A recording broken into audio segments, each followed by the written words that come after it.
Now, public participation is a constitutional affair necessary in budgeting and revenue collection issues. Although the government has been engaging in these forums since the promulgation of the 2010 Constitution, there is growing public concern about the effectiveness of these forums, as many feel that the public views are not considered. Tonight, Eliud Muturi explores the not-so-public participation hours before the National Assembly Finance and Planning Committee tables its report on the Finance Bill 2024 in the House tomorrow. Public participation is a crucial component of policy making in Kenya, and it is also critical in budgeting and revenue collection issues. Simply put, public participation is the involvement of citizens in public decision making. In this report, we highlight public participation in the Finance Bill, which outlines revenue-raising measures for a particular financial year and the perception of the citizenry on the process. The National Assembly Finance and National Planning Committee, led by Molo Member of Parliament Kuria Kimani, invited the public and stakeholders to send written submissions regarding this year's Finance Bill between 16th May to May 28th, 2024. Later, the committee engaged various stakeholders to submit their oral presentations before the committee starting May 28th. The two-week-long exercise ended at the Kenyatta International Conference Center KICC in Nairobi, where members of the general public were invited to submit their opinions in a public forum.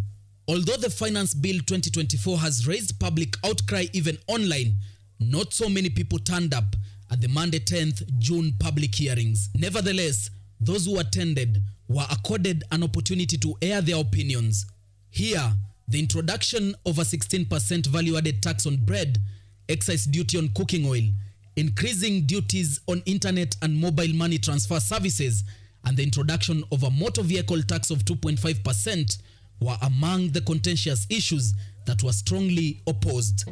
This tax will make the cost of transport very expensive. The amendment does not stipulate how the valuation of the vehicles shall be done. Tafadhali usihakikishe ya kwamba iko tax free. The eco levy tax, the one that will be levied on diapers, on sanitary towels, and on packaging materials as well. I think this is punitive. The current bill as it is of rather great concern for the whole manufacturing sector. Some of those who attended believe the exercise is not in vain, whereas others have no faith that their input will be considered. I have confidence that our views will not go to waste. This was not a waste of time. Hatuna imani wale watu ambao wanatufinya ndio wako kwa bunge. We also sought the opinion of those who did not attend. Serikali inatusikiza ama haitusikizi. It is so painful. It is too much. Serikali inasema kwamba inaangalia mwananchi wa kawaida, wananchi wa chini. Watu wale ambao wanafanya kazi wakati watawaangalia. Sasa ilikuwa ni kugeuka. We don't have faith. In as much as our motion has done, we don't know what may happen in the parliament. 2 days after the public hearings at KICC, I attended a session of Bunge la Wananchi, a social justice movement at Jivanjee Gardens in Nairobi, where the trust deficit in public participation and parliament was echoed. Ile kitu inafanywa hapo, ati watu wapeleka memorandum, watu wapeleke maoni, is only a formality to comply with the constitutional provision. Serikali inafaa kubadilisha mtindo wa kuchukua maoni ya wananchi. In a way that haya maoni ya wananchi yawe yanapelekwa katika maeneo bunge na wananchi wanaruhusiwa kusomewa na kuyaelewa, alafu wanayapigia kura ya siri. Out of 6 members that addressed the topic, only Joseph Ndolo, who had on Monday 10th attended the public hearings and aired his opinion, expressed confidence in the process. We assume your involvement in the public participation. Molo MP Kimani Kuria, who chairs the committee that conducted the public hearings on the Finance Bill, has often reiterated the committee's commitment to consider all the proposals they receive. Take the Finance Bill of 2023 compared to the Finance Act of 2023. They're not the same document. And the difference between the bill and the act were views that came from public participation. As we retreat, we wanted to assure Kenyans that this was not an exercise in futility. We want you to hold us to account. The committee's report on public participation in Finance Bill 2023 pointed out that more Kenyans were taking part in the process as they received 1,080 memoranda. However, most of the opinions opposing the bill were not considered in the final draft of the Finance Act 2023. We meet Eve Mathai, a budget facilitator in Nairobi. She tells us that although Kenyans seem to be more engaged in public participation in budgetary affairs, there is a need for public views to be reflected in the final drafts that are passed into law.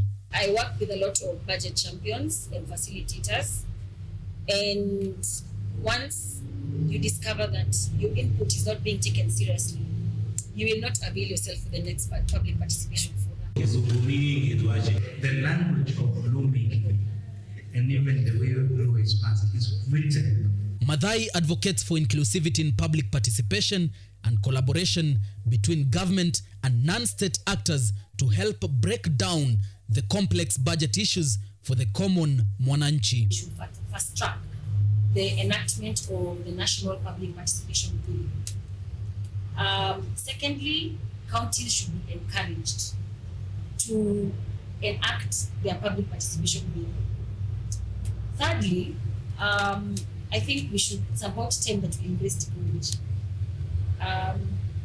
It would be very accommodative if people could contribute their input from anywhere in the world. Kennedy Omukunda, a governance and development expert, also reiterates the need for laws to govern the conduct of public participation. The issue is we must be able to pass the law on public participation so that it operationalizes the whole process.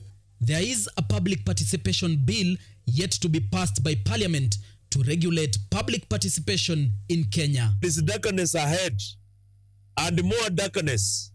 The concerns of citizens, particularly distrust in public participation in budgetary affairs, echo the need for public participation forums to reflect the wishes of the public instead of being a formality in adherence to the Constitution and Kenyan laws.